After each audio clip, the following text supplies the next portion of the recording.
All right, so we are backstage right now for Noah Kahan. We're at the Xfinity Center in Mansfield. Thanks for doing this. We appreciate it. Thank you so much for having me and taking the time. Yeah. So I want to go back to Boston Calling if we can, kind of start there. And you played like a late afternoon set. I think it was 6 o'clock. And normally, and I've been to those shows. I saw Maggie Rogers there and Portugal the Man. And normally the crowd is a little bit smaller. And from what I understand, there's about 40,000 people showed up to see you. How did that feel when you walked out there and saw that? Yeah, I mean, that was definitely one of my favorite shows of all time. Like, just an unbelievable outpouring of support from, what is kind of a hometown show for me.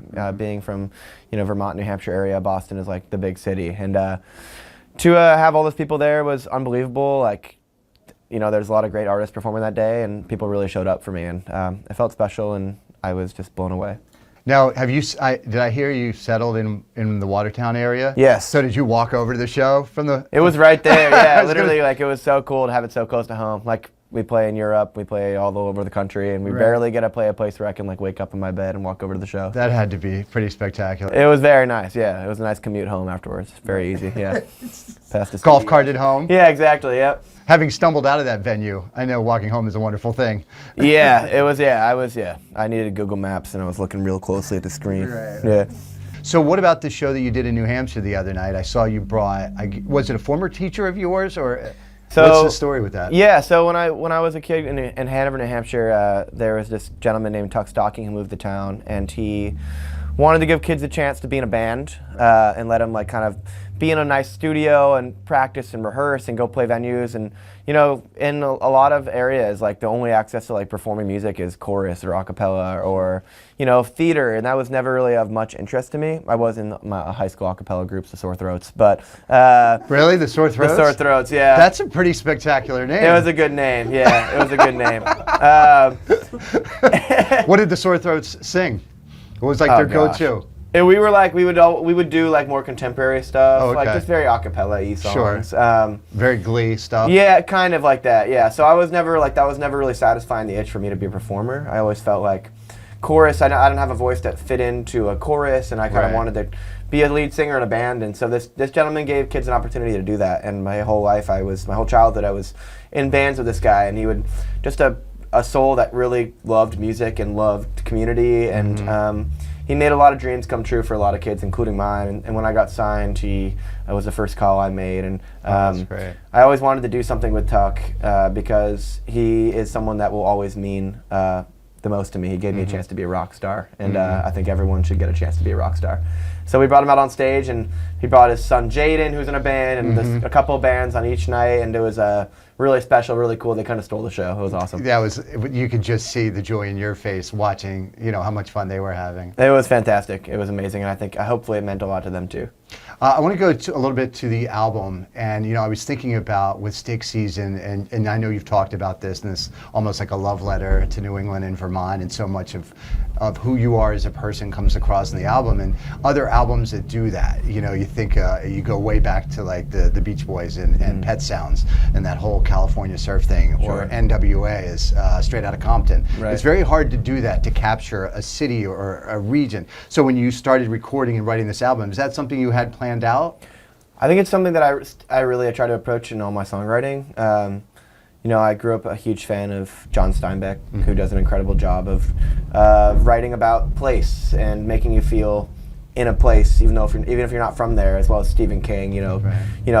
Really explaining and trying to understand the nuances of living in New England, even though in a horror backdrop, but still, like I felt like I was in Maine or I was in Massachusetts, and that's something that I really, really wanted to do with my music. I think people think about Vermont and think about New England, and they kind of don't know a lot about it. Like people in Vermont, everyone thinks Vermont's in Canada. Or like, well, every time I go there, all I get is Canadian radio stations. Yeah, and they might be justified in it, but I wanted to explore a little bit more about Vermont and show a little bit more about where I'm from, and I definitely tried to do that in the music, and it was a real goal of mine. I got lost a few times in Vermont on back roads. And that will happen. And had a chance to meet some people who actually took care of us and helped us get us back.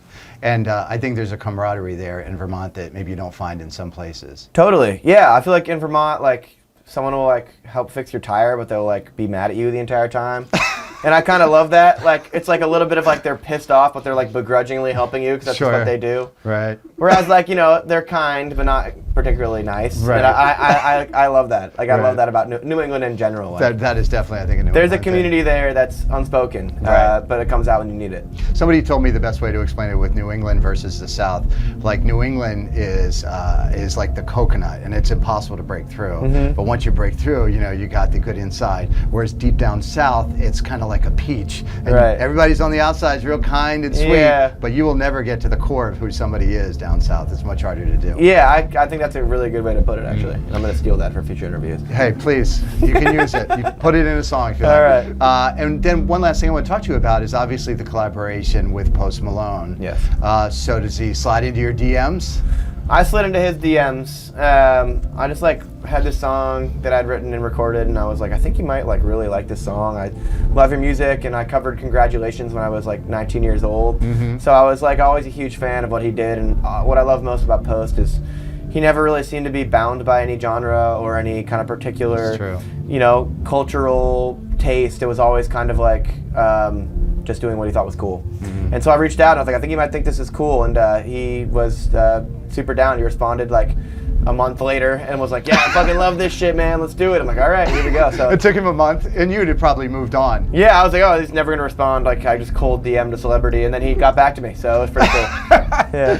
And so did you guys do it separately? Have you had a chance to meet up to perform this Yeah. song? So we actually we I think I did see once where you performed it together, right? Yeah, so we recorded it separately, as most collaborations happen now. People, Right. he's all so busy. I'm actually busy as well, believe it or not. And we performed it the first time here at this venue a few months ago. Oh, well, he was here. He was That's here. Where that video was Yeah, from. so we Okay. performed it here, and it was really cool to get to meet him and just like find out how lovely he was in person. It seems Yeah. like it's a pretty good egg. He's amazing. He's Right. what you see is what you get, and Right. he was totally kind. We had an amazing time, and yeah, it was a pretty special way to kind of tie the knot in the collaboration.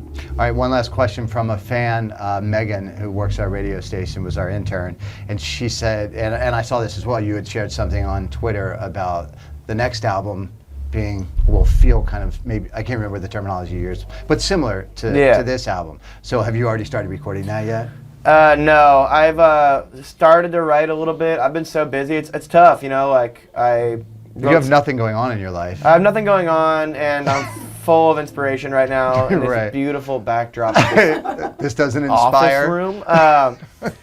But Right. you know, when I wrote Stick Season, I was just home for years, and I was writing music, and there was no expectation. And then, you know, I was fortunate to have some success, which just kind of made me really busy. So it's been hard to start anything new, but I do want the next record to live in the same universe. I'm just in love with the palette. I feel like musically that happened on that album, and I want to continue the story. I feel like I don't know yet, but I just I can't get enough of like the sound, so I want to stay there. I forgot there was one thing I want to ask you. I saw you post with Maisie Peters Yes. and that duet. She's signed to Ed Sheeran's record label. I don't know if Right. you knew that or not. That's one of Yep. his first artists.